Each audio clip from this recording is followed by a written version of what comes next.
Je dirais en première intention qu'il est extrêmement complexe, de plus en plus complexe. Au début de ma carrière, ça fait 30 ans que je suis en activité, cette question-là n'émergeait pas. Le stress, lorsque je l'ai appris, j'ai d'abord appris la charge mentale. Et c'est depuis à peu près une quinzaine d'années que cette question a émergé et qu'elle est devenue extrêmement prégnante.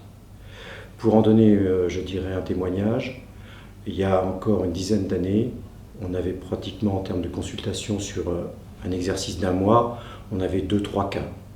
Au jour d'aujourd'hui, c'est pratiquement tous les jours où une personne s'exprime sur cette question du stress, du mal-être, d'une question de reconnaissance, d'une question de difficulté par rapport au travail. Donc je crois que le rôle du médecin du travail est fondamental, mais il n'a pas toujours les outils à sa disposition pour y répondre. La question est extrêmement complexe.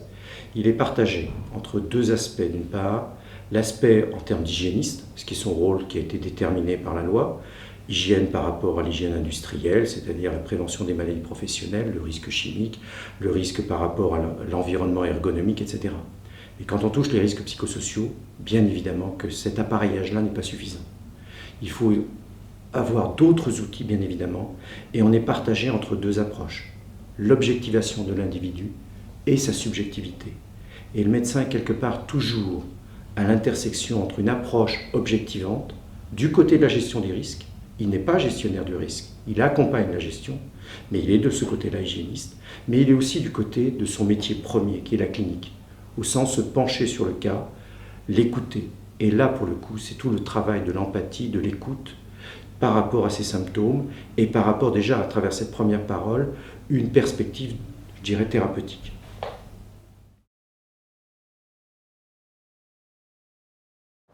Il n'y a pas, de ce point de vue-là, je dirais, une recette, un seuil, ni quoi que ce soit. Je crois que ce qui compte d'abord, c'est de bien connaître l'individu. Quand les collectifs sont explosés, que les gens changent, c'est d'autant plus difficile. Quand les managers changent, c'est d'autant plus difficile. C'est quand on connaît bien une personne, et pour bien la connaître, il faut qu'il y ait un climat de confiance, qui est quelque part quelque chose qui soit inscrit dans une histoire. Et là, on va se rendre compte que l'individu, tiens, par rapport à hier, c'est pas le même. C'est pas le même, tiens, il a pas mis sa cravate. Il n'a pas dit bonjour, tiens, aujourd'hui. Tiens, sa porte s'est fermée. Bon, il est rentré plus taciturne. On voit un pli, éventuellement une préoccupation.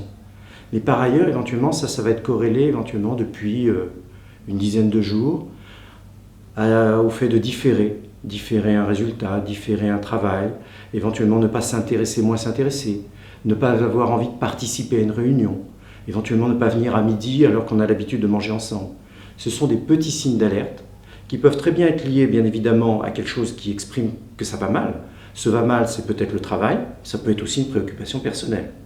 Et je crois que là, ce qui est important, c'est de percevoir qu'il y a eu un changement par rapport à ce que l'on sait, ce que l'on voit d'habitude de cet individu-là. Ça, c'est des premiers signes et ça doit vraiment, vraiment alerter. Mais, et je le redis, ça nécessite obligatoirement un climat de confiance, un travail d'équipe. Le travail, c'est seulement un travail collectif. Le lien social est fondamental. Et c'est bien parce qu'on est dans une société qui privilégie l'individu, l'individualisme, la perte des repères, la perte du lien social, qu'on voit des gens qui s'isolent, qui s'enferment et qui n'osent pas dire. Parce qu'il y a aussi un autre élément, c'est le phénomène de la peur.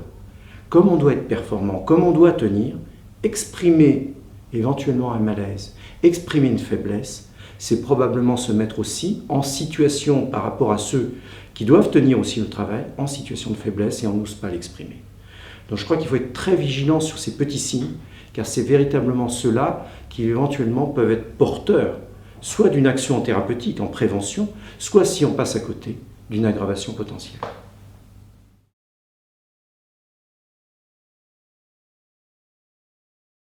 Certaines personnes passeront toute leur carrière, toute leur vie, sans avoir la perspective du suicide. Le suicide a toujours existé, certaines sociétés le répriment, bien évidemment. Maintenant, il fait partie de la conduite humaine. Alors comment sur le lieu de travail, quelqu'un d'un seul coup pense à s'éliminer? Alors je pense que la situation est complexe, mais je crois que ça renvoie véritablement à quelque chose d'identitaire. Premier point, je crois que le travail, chacun, bien sûr que tripalium, bien sûr que souffrance, mais c'est pas que ça le travail. On y gagne quelque chose. Avec notre travail, on se regarde le matin dans une glace.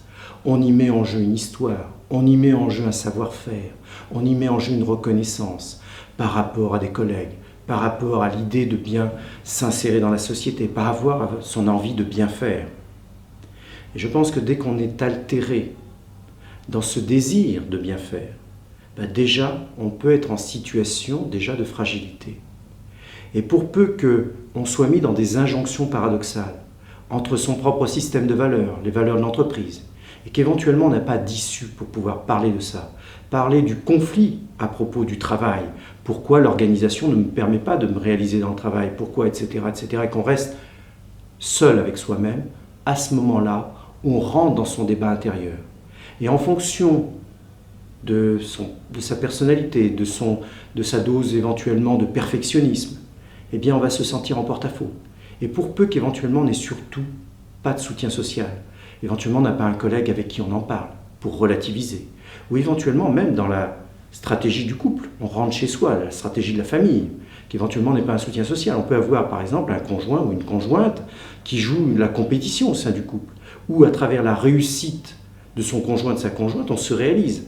Et pour peu qu'on soit en situation éventuellement d'échec, le fait de dire à son conjoint, à sa conjointe, j'ai pas réussi, c'est renouveler éventuellement quelque chose qui est de l'ordre de l'enfance, qui est celui de la reconnaissance de l'amour parental à travers sa réussite, à travers sa bonne note.